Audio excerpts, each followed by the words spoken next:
قرآن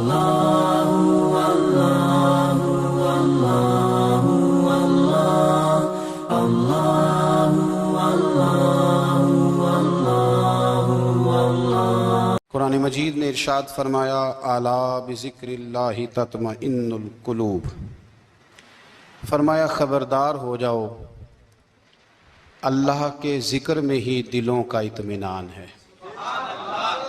اللہ کے ذکر میں دلوں کا چین ہے۔ لوگ بہت سارا مال، بہت ساری دولت، بہت ساری عقل اور بہت سارا شعور ہونے کے باوجود بے سکون ہیں۔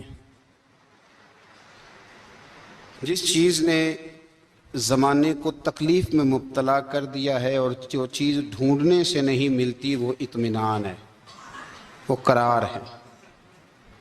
لوگ بھیک مانگتے ہیں، منت کرتے ہیں، دہائی دیتے ہیں کہ کہیں سے سکون کی دولت مل جائے، لیکن وہ میسر نہیں آ رہی۔ بڑے بڑے لوگ ہیں، اور میں عرض کر چکا ہوں کہ مالدار بھی ہیں اور عقل مند بھی ہیں، باشعور ہیں، پڑھے لکھے ہیں، پر قلبی سکون، راحت، اطمینان، چین انہیں میسر نہیں آ رہا۔ راتیں جاگ کر گزر جاتی ہیں، دن آزمائش میں بیت جاتا ہے۔ وہ کبھی اس کے لیے ٹھنڈے علاقوں کا سفر کرتے ہیں، کبھی دوستوں کی مجلسوں میں جا کر کے بیٹھتے ہیں، کبھی گھر سے دور اکیلے میں تنہائی میں وقت گزارنے کی کوشش کرتے ہیں، لیکن دولت سکون ناپید ہوتی ہے، میسر نہیں آتی۔ عرش کا رب فرماتا ہے کیوں تو بھٹکتا پھرتا ہے، کیوں دائیں بائیں جاتا ہے؟ چپ کر کے مسجد آ جا اور لوگوں سے بچ کے تنہائی میں میرا ذکر کر۔ اللہ ملے گا کیا؟ فرمایا اعلیٰ بذکر اللہ تطمئن القلوب، میں تیرے بے چین دل کو چین عطا کر دوں گا۔ وہ تیرا تڑپتا اور پھڑکتا ہوا مزاج، اسے میں سکون کی دولت دوں گا۔ یہ تجھے کہیں اور نہیں ملے گا، یہ میری یاد میں ملے گا۔ یہ چین، قرار، سکون تجھے یہیں میسر آئے گا۔ اطمینان قلبی زندگی کا حسن ہے بھائی، دولت سکون اصل ہے۔ بڑے ٹھنڈے کمرے میں کچھ لوگوں کو نیند نہیں آتی، اور داتا صاحب رحمت اللہ علیہ آپ جائیں تو دونوں سڑکوں کے بیچ جو فٹ پاتھ ہے نا، اس پہ بھی کچھ لوگ سوئے ہوتے ہیں۔ ادھر سے بھی گاڑیاں گزرتی ہیں، ادھر سے بھی گاڑیاں گزرتی ہیں، لیکن بس نیند ہے نا، اللہ کا فضل ہے، اس نے دے دی ہے، آنے والوں کو آ گئی ہے۔ اطمینان قلبی، میرا معاشرہ بے سکون ہے، بے قرار ہے۔ مجھے کچھ لوگ کہتے ہیں جی میں آج کل بڑا بور ہو رہا ہوں، تو میں کہتا ہوں یار ہمیں تو ٹائم ہی نہیں ملا آج تک بور ہونے کا، نہیں وقت ہی نہیں اتنا میسر آیا، کون سا ٹائم نکالے جس میں بندہ بور ہو؟ وہ تو ہے کہ انسان کچھ فارغ ہو، کہیں اس کے پاس گنجائش ہو تو بور بھی ہو لے۔ کیسے بور ہو لیتے ہو؟ یہ کیا ہوتا ہے بور ہونا؟ زندگی میں اتنا وقت ہی کہاں ہے کہ انسان بور ہوتا پھرے اور یہ تصور بناتا پھرے کہ میں بڑی آزمائش میں ہوں، تو میں بڑے بور ہو رہا ہوں، تو میں بڑی تکلیف میں ہوں۔ تو وقت بہت زیادہ ہے ہمارے پاس، لا یعنی کاموں میں ضائع بڑا ہوتا ہے، تو ہم بور ہوتے ہیں، پریشان ہوتے ہیں۔ اللہ فرماتے ہیں یہ جو میری یاد ہے نا، لیکن اس کا بھی ایک طریقہ ہے یاد کا، اس طریقے سے اگر میرے رسول کریم علیہ السلام نے فرمایا اللہ کا ذکر اس طرح کرنا کہ دیکھنے والا تمہیں دیوانہ سمجھے، لوگ سمجھیں کہ کوئی مجنون ہے، کوئی جنونی ہے، کوئی پاگل ہے۔ یہاں اللہ تعالیٰ معاف کرے، آپ ذکر کی مجلس چھیڑیں، آپ نعت شریف کی مجلس چھیڑیں تو بہت سارے لوگ پروفیسر بن جاتے ہیں، وہ ساری نہیں ہلاتے، ان کی زبان ہی حرکت میں نہیں آتی۔ حالانکہ رب کریم کا ذکر اس طرح کرو کہ دیکھنے والا تمہیں دیوانہ سمجھے، کہیں اور کھونے کی ضرورت ہی نہیں۔ میرے حبیب گویا ہمیں فرماتے ہیں تو رب کے ذکر میں اس طرح کھو جا کہ تجھے دنیا کا خیال ہی نہ رہے، تجھے پھر دنیا کی ہوش نہ رہے۔ لیکن اگر نماز میں بھی خیال غیر آئے، ذکر میں بھی توجہ کہیں اور ہو، زندگی میں وہ عجیب لمحہ تھا، وہ میرے ساتھ تھا اور میں تنہا تھا، اگر ماحول یہ ہو کہ آپ کہیں جسم کے ساتھ تو موجود ہوں، روح موجود نہ ہو، تو پھر لذت ذکر بھی میسر نہیں آتی، پھر کیف نہیں حاصل ہوتا۔ یاد رکھیں کہ اس طرح کھو کے رب کی یاد کہاں سے کیف آئے؟ الجھ ہی پڑا گئے ہیں۔ وہ مستی، وہ سرور، وہ کیف جو اللہ کے ذکر میں ہوتا تھا، جو کبھی مرشد کامل کے سامنے بیٹھ کر لوگ اللہ اللہ کرتے تھے تو لگتا یہ تھا کہ یہ یہاں ہیں ہی نہیں، یہ تو کہیں اور چلے گئے ہیں، یہاں موجود ہی نہیں۔ لیکن اب وہ موج نہیں، وہ شوق نہیں، وہ درد نہیں، وہ زیب نہیں۔ اقبال تڑپ کے کہا کرتے تھے خیرت کی گتھیاں سلجھا چکا ہوں، یا رب مجھے صاحب جنوں کر دے، اللہ مہربانی فرما، وہ کیفیت دے، وہ سرور دے۔ زندگی میں اگر اطمینان چاہتے ہو تو کبھی کبھی سب کچھ بھول کے نا تو مست ہو جایا کرو رب کی یاد میں۔ کبھی کبھی چھوڑ دیں دنیا، چھوڑیں یار موبائل، کسی وقت کریں اس کو بند، چھوڑیں اس بات کا خیال کہ فلانے نے سلوٹ کیا ہے کہ نہیں کی، چھوڑیں۔ حضرت باجزید بستامی رحمت اللہ تعالیٰ علیہ فرماتے ہیں میں نے اعتکاف کبھی اپنی مسجد میں نہیں کیا، یہ کہ سارے ہی ہاتھ چومنے والے، سارے ہی پیار کرنے والے۔ فرماتے ہیں میں جب اعتکاف کرتا تھا تو میں بستان سے دور نکل جاتا تھا جہاں کوئی مجھے جاننے والا نہ ہو۔ اٹھ بلیا چلو تھے وسیے جتھے وس دینی سارے یننے، نہ کوئی ساڈی ذات پچھانے تے نہ کوئی سانو مننے، چل ادھر چلیں۔ اٹھ بلیا چلو تھے وسیے جتھے وس دینی سارے ہی یننے، نہ کوئی ساڈی ذات پچھانے تے نہ کوئی سانو۔ اتنا شوق ہے سلوٹ کرانے کا، اتنا شوق ہے تعارف کرانے کا، اتنا شوق ہے اپنا بتانے کا، تو یہ چیز غلبہ کر جاتی ہے، پھر نام رہ جاتا ہے، روح نہیں رہتی، پھر وجود رہ جاتا ہے، پھر باطن کی کیفیت نہیں رہتی۔ خدا را اپنے آپ کو بے چین نہ کرو، بے قرار نہ کرو، بے سکون نہ کرو، رب کی یاد میں آ جاؤ، درود و سلام میں آ جاؤ، نعت کے حسن میں آؤ، تلاوت کی دنیا میں آؤ، سجدوں کے نور میں آؤ۔ آؤ کبھی کھول کے دل مسجد کی صفائیاں کریں، آؤ نہ کبھی کوئی بوڑھا، دادی، نانی، دادا، ان کے پاس بیٹھ کے پیر دبا کے اللہ کو راضی کریں۔ یہ کیف والی جگہ ہیں، یہ سرور والی جگہ۔ اتنی بے چین ہماری زندگی ہے، بے قرار ہے، تڑپتے ہوئے لوگ، لڑتے ہوئے لوگ، ایسے لگتا ہے ابھی ایک دوسرے کا گریبان تھام لیں گے، بے قرار، بے چین۔ کسی کو انتظار کا کہا جانا کہ 10-20 منٹ کسی کا انتظار کرو، تو بعض لوگ مجھے ایسے لگتا ہے جیسے یہ ان کا کلیجہ پھٹ جائے گا، ڈاکٹر کے انتظار میں بیٹھے ہیں تو بڑے پریشان ہیں۔ کسی کو ملنے گئے ہیں کو آدھا گھنٹہ بیٹھنا پڑ گیا تو بڑی دقت میں ہیں۔ اپنے آپ کو سکون دیں۔ آپ یقین کریں بڑا مزہ آتا ہے، کبھی کسی کا انتظار کرنا پڑے تو 2-4 تسبیح درود شریف پڑھی جاتی ہے، یعنی ذوق بن جاتا ہے کہ چلو اللہ نے موقع دیا ہے، کوئی سرکار کو یاد کر لیں، تنہائی مل گئی۔ ہمارا مزاج جس سختی کا شکار ہے، وہ سختی آہستہ آہستہ ہمیں زیادہ آزمائش میں ڈال رہی۔ تو میرے بھائی زندگی میں اطمینان حسن ہے، اور وہ سب سے زیادہ اللہ کی یاد میں ملتا ہے، وہ سب سے زیادہ رب کریم کے ذکر میں۔ سب سے زیادہ جو چاہتا ہے نا دل ٹھنڈا رہے، زبان میٹھی رہے، وہ مدینے والے محبوب پہ درود و سلام پڑھا کرے، وہ حضور پہ درود و سلام پڑھا کرے، زبان میٹھی رہے گی۔ میرا ذاتی تجربہ ہے کہ جو آدمی اپنے اخلاق سنوارنا چاہے وہ حضور پہ درود شریف پڑھے، جو اپنے اخلاق سنوارنا چاہے، طبیعت کو ٹھنڈا رکھنا چاہے، وہ درود شریف پڑھے، اس کا دل سکون میں آئے گا۔ کچھ کام اور ہیں زندگی میں اطمینان کے لیے، ان کا ہونا بھی بڑا ضروری ہے۔ سب سے پہلے اگر آپ چاہتے ہیں نا زندگی میں سکون ہو تو حقیقتوں کا سامنا کرنا سیکھیں۔ آپ جو ہیں وہ رہنا سیکھیں، جو آپ نہیں ہیں وہ بننے کی کوشش نہ کریں۔ حقیقت کا سامنا کرو گے تو زندگی اطمینان میں آ جائے۔ ہم نے نا بہانے بنا لیے ہیں، ہیلے بنا لیے ہیں، جھوٹ کے سہارے اپنے آپ کو اونچا کر لیا۔ ایک آدمی سے کہا جاتا ہے تو رشوت نہ لے، تو کہتا ہے میں غریبوں سے نہیں لیتا۔ تو میرا سوال یہ ہے کہ امیروں کا حساب لینے کی اللہ نے تیری ڈیوٹی لگائی ہے، تیرے ذمہ لگایا ہے کہ تو امیروں کا حساب کر، تمہیں کیا ضرورت پڑی ہے؟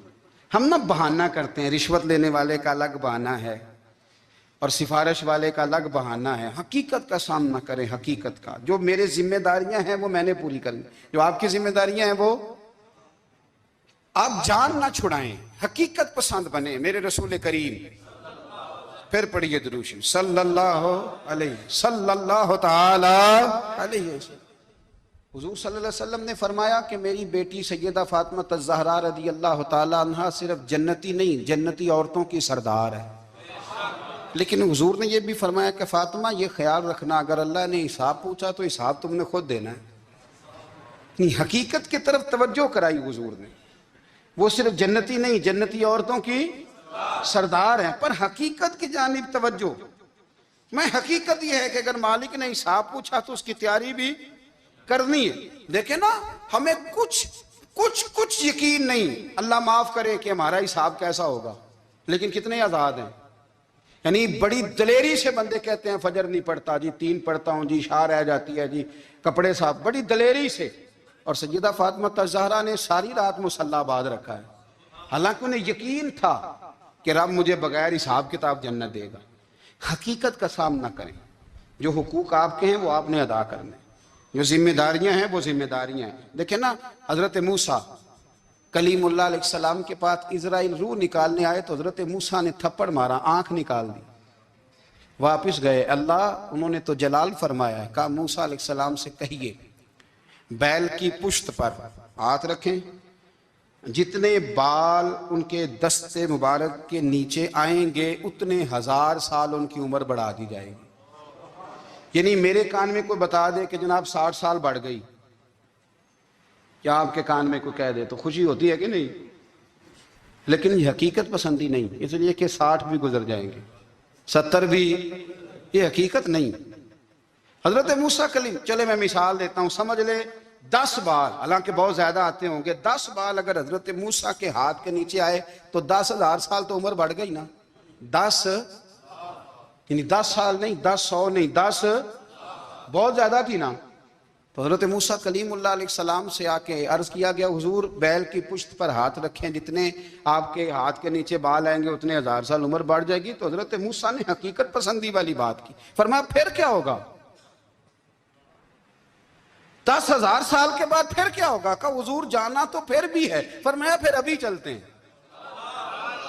اگر جانا ہے نا، جانا ہے تو پھر، اگر جانا ہے تو پھر ابھی، اور سجنوں اگر نماز پڑھنی ہے تو ابھی کیوں نہیں؟ اگر داڑھی رکھنی ہے تو پھر رمضان کا انتظار کیوں کریں، ابھی کیوں نہیں؟ اگر سچ بولنا ہے تو پھر، اگر رزق حلال کھانا ہے تو پھر انتظار کا ہے۔ حقیقت ہوتی ہے، بہانہ ہوتا ہے، حقیقت چھپ نہیں سکتی بناوٹ کے اصولوں سے، کیونکہ خوشبو آ نہیں سکتی کبھی کاغذ کے پھولوں سے۔ یہ بات یاد رکھیں، اگر جانا ہے تو حضرت کلیم فرمانے لگے پھر 10,000 سال کے بعد بھی جانا ہے تو آج بھی۔ ہمیں بے قراری زندگی میں اس لیے کہ ہم حقیقت پسند نہیں، ہم بہانوں میں، ہم ہواؤں میں جیتے ہیں، ہواؤں میں، خیالات میں زندگی گزارتے ہیں۔ بڑا ٹائم پڑا ہے، مثلاً کتنا میرے رسول کریم صلی اللہ تعالیٰ علیہ وآلہ وسلم نے ایک دن صحابہ سے فرمایا تمہیں حیا نہیں آتی؟ حضور کیا ہوا؟ فرمایا وہ والے مکان بناتے ہو جن میں تم رہ نہیں سکتے، وہ والا مال جمع کرتے ہو جو کھا نہیں سکتے، حیا نہیں آتی؟ عرض کی حضور حکم کریں تو محبوب فرمانے لگے جوتے کا ایک تسمہ بند کرتا ہوں تو سوچتا ہوں دوسرا بند کرنے سے پہلے موت آ جائے گی، ایک سانس اندر جاتی ہے تو دوسرا آنے سے پہلے میں یاد کرتا ہوں کہ مجھے دنیا سے جانا ہے۔ تمہیں حیا نہیں آتی؟ وہ مکان بناتے ہو جن میں رہ ہی نہیں سکتے، وہ مال جمع کرتے ہو جو کھا، حقیقت پسند نہیں بھائی ہم۔ بہت سارے لوگ ہیں بڑی باتیں سناتے ہیں، بڑی، میں کہتا ہوں اصل میں نا زیادہ باتیں سنا کے نا بیچارہ اپنے آپ کو مطمئن کرنا چاہتا ہے، اصل بات یہ ہے کہ اندر سے نا ہلا ہوا ہے، کچھ بھی نہیں، بڑا زیادہ ہنستا ہے اور مجھے لگتا ہے کہ کوئی گہرا زخم چھپا رہا۔ اس لیے ملمہ سازی، حقیقت پسند بنو، حقیقت پسند۔ یاد رکھنا من ترک صلاۃ متعمدا فقد کفر، میرے رسول نے حقیقت بیان کی، فرمایا جس نے ایک نماز بھی جان بوجھ کے چھوڑی اس نے رب کے رب ہونے کا انکار کیا، اس نے کفران نعمت کیا۔ یہ حقیقت ہے، کوئی کلیریفیکیشن نہیں، کوئی وضاحت نہیں۔ جو نماز نہیں پڑھتا، جھوٹ بولتا ہے، غلط بیانی کرتا ہے، جو شخص رزق حرام کما کے کہتا ہے کہ اس کے بغیر گزارا نہیں چلتا، وہ جھوٹ بولتا ہے۔ اس لیے کہ رب فرماتا ہے جب تجھے پیدا کیا ہے تو تیرا رزق میرے ذمہ ہے۔ اللہ فرماتا ہے کہ لا یکلف اللہ نفسا الا وسعہا، میں کسی پر وہ بوجھ نہیں ڈالتا جو اٹھا نہ سکے۔ نماز فرض کیا، اس کا مطلب ہے ہم پڑھنے کے قابل ہیں، اس نے ہمارے ذمہ داریاں لگائی ہیں تو مطلب یہ ہے کہ ہم ذمہ داریاں ادا کرنے کے قابل ہیں، ورنہ وہ کہتا ہے میں وہ بوجھ ڈالتا ہی نہیں جو تجھ سے اٹھایا نہ جائے۔ اگر چاہتے ہو کہ زندگی میں اطمینان ملے تو خدا را حقیقت پسندوں والی زندگی گزارو۔ یہ فضاؤں میں زندہ رہنا، ہواؤں میں، اللہ بڑا معاف کرنے والا ہے، اللہ بڑا کریم ہے، معاف کر دے گا، تو بھئی یہ بات صحابہ کو بھی پتا تھی، یہ اہل بیت کو بھی خبر تھی، تو وہ تو ایک ایک بات کا لحاظ کرتے تھے۔ یہ غوث اعظم کو بھی پتا تھی، یہ ان کے والد کو بھی پتا تھی، جنہوں نے کسی کا ایک سیب کھا لیا تھا تو 12 سال اس کے گھر میں نوکری کرتے رہے، انہیں نہیں پتا تھا اللہ بڑا کریم ہے، معاف کر دے گا، ایک سیب ہی ہے نا۔ تو حقیقت پسندی آپ کو سکون دے گی، اور اگر آپ نے اپنے آپ کو غیر مطمئن کیا ہوا ہے، بات کچھ اور ہے، اور آپ نے اپنے آپ کو ڈال کسی اور طرف لیا ہے، تو پھر آپ کو سکون مل سکتا؟ سکون حقیقت پسندی میں، اصل میں سکون ہوتا ہے، اداکاری میں سکون نہیں ہوتا۔ تیسری بات سنیں، اگر آپ چاہتے ہیں زندگی میں مطمئن رہیں تو دنیا داروں سے امیدیں توڑ دیں، اللہ اور اس کے رسول سے امید وابستہ کریں، اولیاء اللہ سے امیدیں وابستہ کریں، صحابہ اور اہل بیت سے امیدیں، اللہ اور اللہ والوں سے امیدیں، دنیا داروں سے امیدیں۔ آپ کو پتہ ہے دنیا دار کی تباہی کب ہوتی ہے؟ جب انہیں خوشامدی مل جاتی ہے۔ چودھری کا بیڑا اس وقت غرق ہوتا ہے جب اسے چودھری کہنے والے زیادہ ہو جاتے ہیں۔ سیٹھ صاحب اور نواب صاحب بیچارے تباہ تب ہوتے ہیں بھولے پن میں، جب ان کے دائیں بائیں ریلا ہوتا ہے سیٹھ صاحب کہنے کا، لوگ انہیں کھانا چاہتے ہیں، پیار ان کا نہیں ہوتا، ان کی جیب کا ہوتا ہے، محبت ان سے نہیں ہوتی، ان کی کرسی سے ہوتی ہے، ضروریات کا پیار ہوتا ہے، تباہ کر دیا جاتا ہے۔ ہماری ساری توقعات دنیا داروں سے وابستہ ہو گئی ہیں، ناراض نہ ہونا۔ پیروں نے، مولویوں نے، درویشوں نے، انہوں نے بھی سیٹ رکھے ہوئے جلسوں کی صدارت کرانے کے لیے، یعنی مذہبی جلسہ ہے، اس میں بہت زبردست پڑھے لکھے صاحب تقوی عالم کا خطاب ہے، اور کی صدارت وہ بندہ کر رہا ہے جس نے عشاء کی نماز بھی نہیں پڑھی، وہ بندہ صدارت کر رہا ہے، کیوں؟ اس لیے کہ اس نے لاکھ روپیہ دیا محفل میں۔ خدا را دنیا داروں سے امیدیں چھوڑ دیں، ورنہ آپ کمزور پڑ جائیں گے، آپ کی امیدیں ٹوٹیں گی۔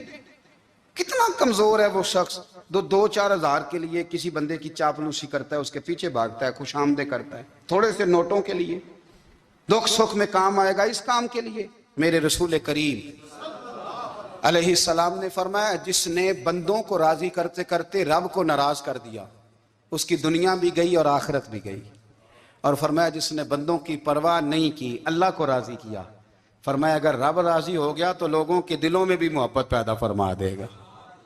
کیا ضرورت ہے خوش آمد کرنا دنیا داروں کی، سیٹوں کی، نوابوں کی، چاپلو۔ اور میں آپ کو ایک بات بتاؤں، ہوتا پتہ کیا ہے؟ یہ جو حب جا اور حب با ہوتی ہے نا، اس سے پیٹ نہیں بھرتا۔ آپ کو اگر خوش آمد کرنی ہے تو پھر آپ کو ساری زندگی کرنی ہے۔ پھر ان کو بھی پتہ ہوتا ہے کہ تعلق کس بنیاد پر ہے، اس میں کبھی بھی خلوص پیدا نہیں ہوتا، آپ بے چین رہتے ہیں، بے قرار رہتے ہیں، آپ کو تکلیف رہتی ہے ہمیشہ۔ کبھی بھی دنیا داروں سے امیدیں وابستہ نہ کریں۔ ایک بات سنیں بڑی شاندار، امام غزالی نے لکھی ہے۔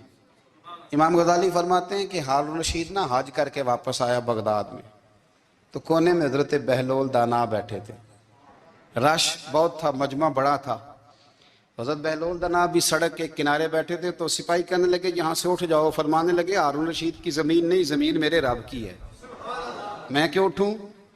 وہ قریب سے گزرا تو سلام لی، تو آپ نے اس کا پروٹوکول دیکھا تو فرمانے لگے ہارون الرشید تجھ سے تگڑے تگڑے موٹے موٹے پروٹوکول میں نے لوگوں کے دیکھے ہیں، اور یہ جو تیرے دائیں بائیں آج تیرے نعرے لگا رہے ہیں، یہ پہلے ان لوگوں کے نعرے لگایا کرتے تھے، اور تھوڑا وقت گزرنے دے، جو تیرے بعد آئے گا نا، یہ سارے پھر ان کے نعرے بھی لگائیں گے۔ تو جھوٹ کی دنیا میں زندہ ہے، ان سے تو نے امیدیں وابستہ کی ہیں، یہ کل اس کے نعرے لگائیں گے۔ اس کے دل پہ بڑا اثر ہوا، گھوڑے سے اتر آیا، آگے کہنے لگا حضور آپ نے مجھے بڑی اچھی نصیحت کی ہے، میرا دل بڑا ٹھنڈا ہوا ہے۔ میں نے سنا ہے آپ مقروض ہیں، کچھ لوگوں کا قرض، تو مجھے کوئی حکم ہی کر دیں۔ آپ ہنسنے لگے، فرمانے لگے یار تو بڑا ہی بیوقوف ہے، بڑا ہی بیوقوف ہے تو، میں تجھے نصیحت کر رہا ہوں تو مجھے الجھا رہا ہے، حضور کوئی حکم کر دیں۔ کیا خوبصورت انداز ہے رب کریم کے بندوں کا۔ حضرت بہلول دانا فرمانے لگے تیرا رب کون ہے؟ کہا اللہ۔ تو فرمایا میرا کون ہے؟ کہا اللہ۔ فرمانے لگے یہ تو نہیں نہ ہو سکتا کہ اللہ ہارون رشید کو دیتا رہے اور بہلول دانا کو بھول ہی جائے، یہ تو نہیں نہ ہو سکتا کہ ہارون رشید کو دیتا رہے اور بہلول دانا کو بھول جائے۔ فرمایا اس کا دل، اس کا ارادہ ہوا، ارادہ قدرت ہوا کہ بہلول مقروض رہنا چاہیے، تو اگر رب مجھے رکھنا چاہتا ہے، دکھ قبول محمد بخشا راضی رہن پیارے، اگر وہ چاہتا ہے میں مقروض رہوں تو میں بھی چاہتا ہوں کہ میں مقروض ہی رہوں۔ یہ تو نہیں نہ ہو سکتا کہ تجھے دے اور مجھے نہ دے۔ فرمایا میری تجھ سے کوئی امید نہیں، مجھے جب بھی دے گا میرا رب بھی دے گا، اور وہ دے گا تو پھر انشاءاللہ خزانے کھول کے دے گا۔ دنیا داروں سے امیدیں وابستہ کرنا، لوگوں کے پیچھے، یہ چھوڑ دیں، آپ بے چین رہیں گے، بے قرار رہیں گے۔ اللہ والوں سے ضرور امیدیں وابستہ کریں، اس لیے کہ ان کے پاس جو کچھ ہوتا ہے وہ دراصل رب کا ہی ہوتا ہے۔ لیکن سیٹھوں سے، نوابوں سے، سیاستدانوں سے باز آ جائیں، ہماری بڑی امیدیں وابستہ ہیں۔ میں اکثر کہتا ہوں جتنے پھیرے نوکری کے لیے دنیا دار کے دروازے پہ لگائے ہیں نا، اس سے کم دفعہ مسجد میں نفل پڑے ہوتے تو رب اتنی بڑی مہربانی فرما دیتا۔ تیسری بات یہ یاد رکھیں، اگر سکون لینا چاہتے ہیں نا، اگر سکون لینا چاہتے ہو نا تو لوگوں کو ڈسکس کرنا بند کر دو۔ کس کو اللہ نے کتنے پیسے دیے ہیں وہ جانے اور اللہ جانے، کس کو اللہ نے کتنی گاڑیاں دی ہیں وہ جانے، اور لوگوں کو ڈسکس کرنا جی۔ یعنی میں ایک جگہ بیٹھا تھا تو ایک صاحب گاڑی والا گزرا، گاڑی میں بیٹھ کے، اس کا پڑوسی تھا، کہندے تھا منہ ہے کار والا، میں کہ وہ تے ہے تاں ہی بیٹھا ہے، تے ہن میں کہ سمجھانا دینا انہوں، میں کہ توں تے میں حساب لائیے بھی ساڈے کول کوئی نہیں، وہ تے ہے، لیکن نا اللہ نے اسے دی ہے نا، تو اللہ نے چاہا نا وہ کار میں بیٹھے، تو اس نے پھٹے پہ بیٹھ کے یہ تبصرہ کیا کہ منہ ہے کار والا، میں کہ ابھی وہ تے ہے تاں کار ہے۔ اب مجھے اور تجھے اندازہ لگانا چاہیے کہ ہم کیا یہ بحث ہے، یعنی اللہ کو چاہیے تھا معاذ اللہ کے پہلے تم سے پوچھتا کہ اسے کار دینی ہے کہ نہیں، کیا مطلب فضول بحث ہے۔ وہ چیز ہمیں اتنا تنگ کرتی ہے، اتنی تکلیف دیتی ہے کہ آپ یقین کریں سارا دن اسی کو ڈسکس کرتے ہیں، سارا دن۔ اس کے پاس گاڑی ہے، اس کے پاس کار ہے، فلانے کا پیسہ 1 نمبر ہے، فلانے کا 2 نمبر ہے، فلانے کا 6 نمبر ہے، اصل بات کے اندر حسد ہے، اس کو نکالو۔ ایک بات کہنے لگا ہوں، اسے یاد رکھنا، میرے اعلیٰ حضرت رحمۃ اللہ علیہ فرمایا کرتے، حسد کرنے والا بندوں پر اعتراض نہیں کرتا، اللہ پر اعتراض کرتا۔ وہ کہتا ہے اللہ اسے کیوں دیا ہے، اتنا کیوں دیا ہے، معاذ اللہ وہ اللہ کی تقسیم پر اعتراض کرتا۔ حسد کرتے ہو بے چین رہو گے، حسد آپ کے دل کو تڑپا کے رکھ دے، چھوڑے۔ اللہ بڑا کریم ہے، جس کو جہاں چاہتا ہے وہاں بٹھا دیتا ہے۔ آپ قطعاً اس بحث میں نہ پڑیں کہ اللہ نے کس کو کتنا دیا ہے، کب دیا ہے، کیوں دیا ہے، وہ بڑا بے نیاز ہے۔ حسد آپ کو تباہ کرے گا۔ دنیا میں پہلا گناہ جو ہوا تھا وہ حسد تھا۔ ابلیس نے حضرت آدم سے حسد کیا، کہنے لگا میں بہتر ہوں، سرداری اس کو مل رہی ہے، یہ تو اللہ کو پتہ ہے نا کس کو دینی ہے۔ اور دنیا میں پہلا قتل حسد کی وجہ سے ہوا، حابیل قابیل کے درمیان حسد کا معاملہ تھا، خاتون کا نکاح اس سے کیوں ہو رہا ہے، مجھ سے ہونا چاہیے۔ حسد تباہی کرتا۔ آپ یقین کریں، یعنی دکاندار کے سامنے دوسری دکان پڑتی ہے اور پریشان ہو جاتا ہے، وہ کہتا ہے میرا کیا بنے گا، لا حول ولا قوت الا باللہ العلی العظیم، یعنی تیرا کیا خیال ہے کہ تیرے حصے کی روٹی وہ کھا جائے گا، اتنا چھوٹا دل، یعنی تیرا موقف یہ ہے کہ تیرے حصے کا نصیب اس تک چلا جائے گا، یہ تیری خواہش ہے۔ ایک دوسرے کی کمزوریاں بیان کرنا، اس کا تو مال ہی ناقص ہے جی، اس کے تو پاس ہی کچھ نہیں، یہ تو کمزور لوگوں کا طریقہ ہے۔ میرے رسول کریم علیہ السلام گزر رہے تھے، پت جھڑ کا موسم تھا، خزاں کا موسم تھا، درختوں کے پتے جھڑ رہے تھے، صحابہ کو ساتھ لے کے حضور گزرے اور ایک درخت کی ٹہنی کو پکڑ کے حضور نے ہلایا۔ صحابہ فرماتے ہیں کہ چھم چھم اس کے پتے گرے، زمین پر ڈھیر لگ گیا۔ حضور نے فرمایا دیکھا تم نے کیا ہوا؟ حضور ہاں۔ فرمایا کتنی تیزی سے پتے جھڑے ہیں، صرف تنا رہ گیا ہے اور خالی ٹہنیاں رہ گئی ہیں، کوئی حسن بچا ہے؟ حضور نہیں۔ تو نبی کریم فرمانے لگے جو حسد کرتا ہے نا اس کی نیکیاں بھی اسی طرح جھڑ جاتی ہیں، اسی طرح۔ اور ایک جگہ حضور فرمانے لگے جس طرح راکھ لکڑی کو آگ کھا جاتی ہے، جس طرح لکڑی کو آگ، جب آگ کھا جائے تو پھر لکڑی کو لکڑی نہیں کہا جاتا، راکھ کہا جاتا ہے، کوئلہ کہا جاتا ہے، اس کی اصل باقی یعنی اسے کھائی جاتی ہے۔ تو حضور علیہ الصلوۃ والسلام فرمانے لگے جس طرح آگ لکڑی کو کھا جاتی ہے، فرمایا اسی طرح حسد نیکیوں کو کھا جاتا ہے، نیکیاں رہتی نہیں۔ حسد کرنے والے کے پاس نیکیاں یعنی ان کی اصل شکل موجود، کبھی بھی حسد نہیں کریں۔ اللہ کی تقسیم ہے، جس کو چاہے جب چاہے جتنا چاہے عطا کرے۔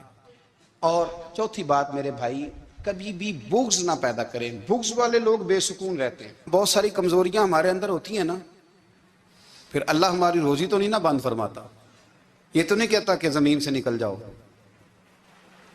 اگر یہی والا معاملہ ہو جو ہمارا ہے کہ شادی پہ اس نے میرے ساتھ برا سلوک کیا تھا، اب ساری زندگی بغض رکھنا ہے، اگر یہی معاملہ فرشتے اللہ کی بارگاہ میں کہیں کہ یا اللہ اس نے فلانے دن شراب پی تھی، اب اس کو زمین میں نہیں رہنے دینا، نظام زندگی چلے گا؟ تو اگر اللہ ہمیں معاف کرتا ہے تو ہم بندوں کو معاف کیوں نہیں کرتے؟ آپ یقین کریں اتنی لمبی عداوتیں، اتنا لمبا حسد، اتنا لمبا بغض، اتنا لمبا۔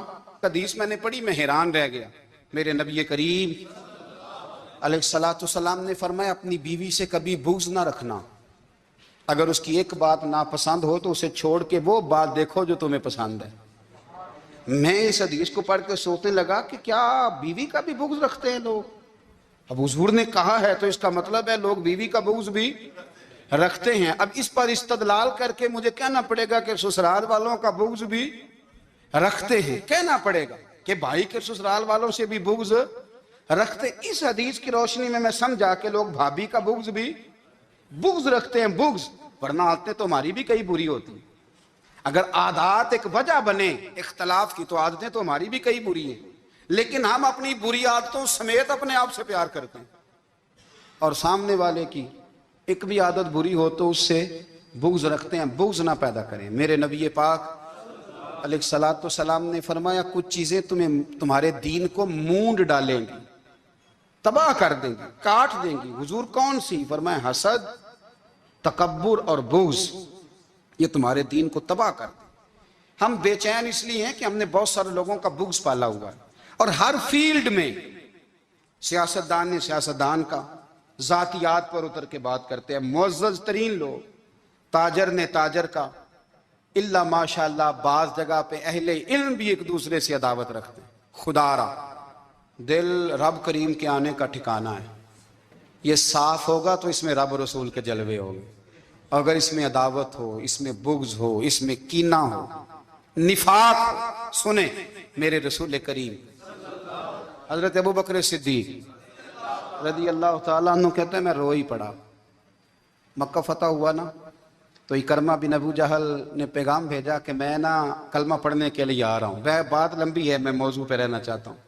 کہتے ہیں جب وہ آنے لگا نا تو نبی پاک نے ہم سب کو بلایا، ہم حاضر خدمت ہوئے تو حضور فرمانے لگے کہ اس کے باپ نے نا بڑا ظلم کیا ہے ہمارے ساتھ، ابو جہل نے بڑا ستایا ہے، بڑی تکلیف دی ہے۔ آپ مجھے بتلائیں کہ وہ ایک دفعہ کسی شادی پہ بحث ہوتی ہے بیوی کے بھائی کے ساتھ، پھر ساری زندگی اس بیچارے کو معافی، وہ 10 دفعہ گھر آتا ہے معافی مانگنے پر سوال ہی نہیں پیدا ہوتا، میں او ہو مجھے ہی کہہ دیا، یعنی پھر میں مجھے ہی کہہ دیا آپ نے، اور میری شان میں بے ادبی، اور پھر میں معاف کر دوں؟ توبہ توبہ توبہ، یہ کیسے ہو سکتا ہے؟ میری ناک نیچی ہو جائے گی، اور آپ نے مجھے کہہ دیا، سوال ہی نہیں پیدا ہوتا۔ اور یہ رونا میں اکثر ہوتا ہوں کہ شادی والے دن داماد صاحب کا زیادہ دماغ خراب ہوتا ہے۔ جب چھوٹی سالی کی شادی ہوتی ہے نا اس دن اس کو بخار چڑھتا ہے، کوئی اس کو کان میں کہتا ہے تیری عزت نہیں کر دے، اس دن اس کا دماغ خراب ہو جاتا ہے، بچے اٹھا کے نکل آتا ہے، وہ بیچارہ سسر منتیں کر رہا ہوتا ہے کہ تیری مہربانی آ جا، یہ عزت کرا رہا ہے۔ تو میں نے کہا احتجاج کر کے جو عزت کرائی جاتی ہے وہ عزت نہیں ہوتی۔ ہاں یہاں مانگ کے عزت لیتے ہیں لوگ، یا احتجاج کی کوئی عزت ہے؟ آپ کے اندر کمالات اتنے ہوں کہ آپ کی عزت کرنے کو دل چاہے، یعنی مزہ آئے، یعنی لطف آئے، یعنی آپ دور بیٹھے ہوں تو کسی کا دل کرے آپ کو اسٹیج پہ بلانے کے لیے۔ یہ کیا بات ہوئی کہ چھائے جانا اور بھاگ کے آگے جانا؟ ان سے نکلیں۔ اکرمہ بن ابو جہل کلمہ پڑھنے کے ارادے سے آ رہے ہیں، حضور علیہ السلام نے صحابہ کو بلایا۔ کتنی زیادہ دعوت رکھی جا سکتی تھی معاذ اللہ؟ کب سے وہ چلا تھا ظلم کرنے، اور اس کے بعد اس کا بیٹا شروع ہو گیا۔ کتنی باتیں تھیں جو ناقابل معافی تھیں، پر کریم رسول نے ہمیں بتلایا ہے کہ سکون والی زندگی کہتے کس کو ہے۔ جب سب لوگ جمع ہو گئے تو حضور نے فرمایا بھئی وہ کلمہ پڑھنے آ رہا ہے، اس کے باپ نے ظلم بڑے کیے ہیں، پر میری نصیحت یہ ہے کہ اس کے سامنے اس کے باپ کو برا نہ کہے، خبردار کوئی اس کے سامنے کوئی بات نہ کرے۔ اب وہ کلمہ پڑھنے آ رہا ہے، مطیع ہو کے آ رہا ہے، بان کے آ رہا ہے۔ کہتے ہیں اللہ کے رسول نے نا کافی دیر تک خطبہ دیا، بریفنگ دی، بات سمجھائی۔ جناب صدیق اکبر کہتے ہیں میں رو پڑا۔ ایک صحابی مجھے کہنے لگے تمہیں کیا ہوا؟ تو میں نے کہا میں مصطفیٰ کی رحمت پہ رو رہا ہوں۔ دیکھو کن کے لیے حضور گراؤنڈ بنا رہے ہیں، اے دیکھو کن کے لیے حضور تیاری کر رہے ہیں، جنہوں نے ساری زندگی دشمنی کی۔ خدا را یہ اندر سے عداوتیں نکال پھینکو۔ او بھائی اتنا تو لمبا ٹائم ہی کوئی نہیں، اتنا تو وقت ہی کوئی نہیں، اس کو صاف رکھو۔ بندہ کوئی کر بھی گیا تو کوئی حرج نہیں، چنگی مندی سجنا کولوں 100 واری ہو جاندی، یار یاراں دا گلا نہیں کر دے۔ اصل پریت یار یاراں دا جڑا گلا کردا جے یار نہیں جی ہوندا۔ ہاں پکی بات، پکی پیڑی۔ میرا ایک سنگی مجھے آ کے آنے لگا فلانی جگہ بندہ یہ بات کر رہا تھا، میں کہ تو اوتھے ہی سے سوندا سیں، تم ہی نال ہی سے، میرا تو سجن بات سن ہی نہیں سکتا۔ چنگی مندی سجنا کولوں 100 واری ہو جاندی، یار یاراں دا گلا نہیں کر دے، اصل پریت جنہاں دی۔ ہاں جو بندے پھر ہوتے اس طرح کے ان کے لیے بھی میاں صاحب نے کہا ہے، ان کے لیے بھی میاں صاحب نے کہا ہے، ان کے لیے بھی آپ نے بات ارشاد فرمائی ہے۔ آپ نے فرمایا چنگا ہویا لڑ نیڑیوں چھٹا، کتے عمر نہیں لنگی ساری، بے قدران دی یاری کولوں توبہ لکھ لکھ باری۔ او چنگا ہویا لڑ نیڑیوں چھٹا، کتے عمر نہیں لنگی ساری۔ جو اس طرح کا تھا نا شکوے کرنے والا، بغض رکھنے والا، فرمایا بے قدران دی یاری کولوں توبہ، یعنی لاکھ تے لاکھ کنے ہو گئے، یعنی 2 لاکھ باری توبہ کی تھی انہوں نے، گنی نہیں جا سکتی جتنی میاں صاحب نے توبہ کر دی۔ بے قدرے دوست، بے قدران دی یاری کولوں توبہ لکھ لکھ باری، چنگا ہویا لڑ نیڑیوں چھٹا، کتے عمر نہیں لنگی ساری۔ تو مہربانی کریں، ایک تو اگر آپ مطمئن رہنا چاہتے ہیں تو کبھی کبھی نا مست ہو کے ذکر الہی کریں، مست ہو۔ وہ والا ذکر نہیں جس میں آپ موبائل بھی دیکھ رہے ہیں اور کہانیاں بھی۔ میرے سامنے کو بندہ جمعے والے دن یا تقریر کے درمیان تسبیح لے کے بیٹھ جائے تو میں اس سے پوچھتا ہوں تو دو کام ایک ٹائم جکے پہ کرنا ہے؟ میری بھی بات سن رہے ہو، تسبیح پڑھی تو ممکن ہی نہیں۔ تسبیح تو تسبیح ہے، جب وہ ہوگی تو پھر کوئی اور کام سوال ہی نہیں پیدا ہو۔ ایک تو ذکر کرے محو ہو، دوسری بات حقیقت کا سامنا کریں۔ آپ اگر مطمئن رہنا چاہتے ہیں تو حقیقت پسند بنے۔ تیسری بات حسد چھوڑ دیں، دوسروں کو ڈسکس کرنا چھوڑ دیں۔ آپ یہ دیکھیں کہ اللہ نے مجھے کیا کچھ دیا، اس پہ راضی رہیں۔ اور چوتھی بات عداوت چھوڑ دیں، سینے میں کینہ چھوڑ دیں، آپ کی زندگی مطمئن ہو جائے گی، آپ خوشحال رہیں گے۔ وہ جو آپ لفظ کہتے ہیں نا کہ میں بور ہوں، میں پریشان ہوں، اس سے آپ نکل آئیں گے۔ اللہ ہمیں محبوب کی غلامی میں زندہ رکھے، غلامی میں موت